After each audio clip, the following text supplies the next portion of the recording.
Republican lands spot in California governor's race after Trump voiced his support but party fails to lock Democrats out of key House races. Republican John Cox has secured his spot in the runoff for California governor amid a surge of support after President Trump tweeted his backing. Cox's victory, which comes after 2 decades of failed attempts to win elected office, denies Democrats the chance to claim victory well in advance of the November ballot.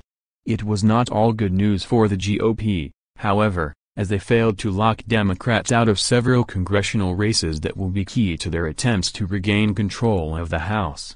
Democrats also managed to lock Republicans out of the state Senate race, which will now likely be between incumbent Dianne Feinstein and Uber progressive challenger Kevin DeLeon.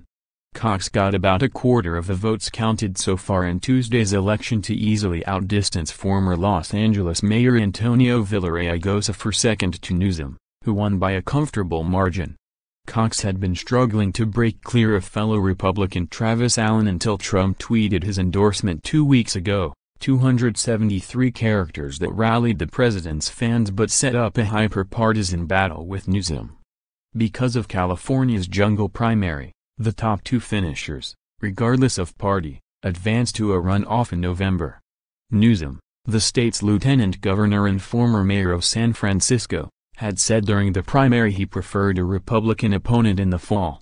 He told supporters Tuesday that he relishes a fight with Cox, who he called a foot solider for Trump's war on California.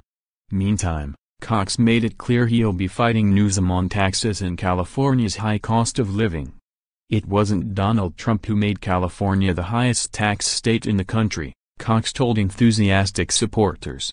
It was Gavin Newsom and the Democrats. Cox, 62, became wealthy as a lawyer, accountant, wealth manager and investor in the Chicago area. He now owns thousands of apartment units in the Midwest. In the early 2000s he ran unsuccessfully for a string of offices in Illinois, U.S. House, twice for the U.S. Senate, and Cook County Recorder of Deeds, a job he wanted to see eliminated.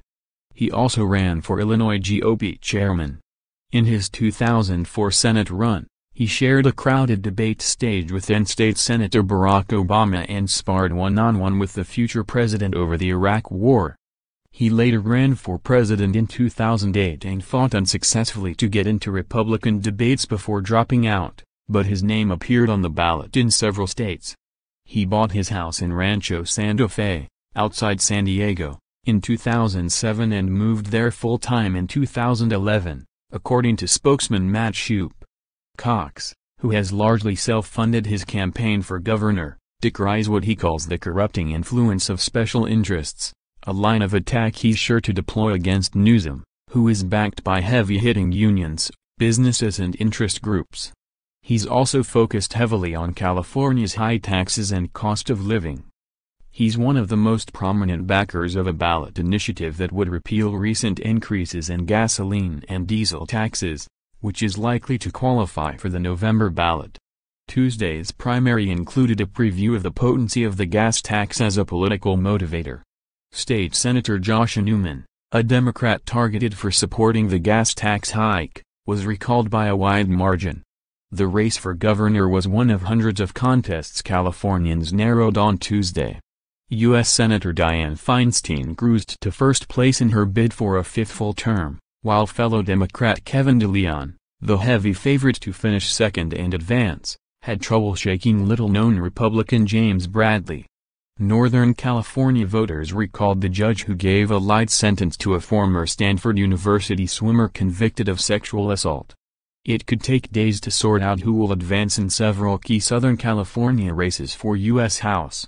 In the race for governor, Cox's second-place finish was a victory for a state GOP that has been shrinking in numbers and influence.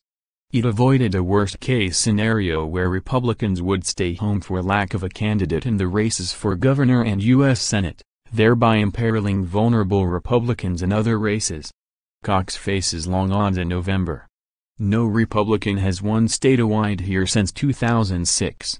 And while Trump is well liked by the GOP base that boosted Cox, he's unpopular with independents and a call to arms for Democrats. Cox had to run toward Donald Trump to get Republican voters to rally around him in the primary, said Thad Kouser, chair of the Political Science Department at University of California, San Diego. The problem is, now he can't run away from Donald Trump in November. Newsom begins the race with inherent advantages. He's much better known than Cox and a Democrat in a heavily Democratic state. He's motivated the liberal base with his support for a plan to provide universal government-funded health care and his support for aggressive gun controls. We're engaged in an epic battle. And it looks like voters will have a real choice this November, between a governor who is going to stand up against Donald Trump and a foot solider in his war on California, Newsom told supporters. Villaraigosa's distant third-place finish was a stunning result for a man once hailed a rising star in the Democratic Party in the face of the changing demographics in California and the nation. He was hoping to be California's first Latino governor since 1875.